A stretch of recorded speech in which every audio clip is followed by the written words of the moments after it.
ang performance gamit ang Facebook Insights o Ads Manager. Tingnan ang engagement.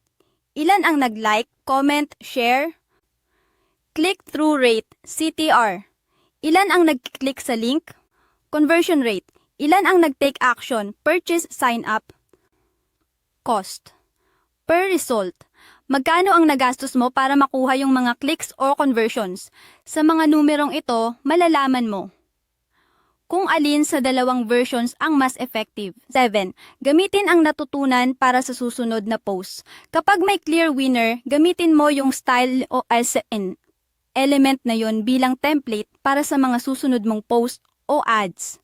Kung nalaman mong mas effective yung may bright colors at direct CTA, gawin mo yan palagi. Tips para mas maging epektibo ang A/B/A testing. Isang variable lang. Palaging baguhin. Para hindi malito, huwag sabay-sabay baguhin lahat. Maging consistent sa timing.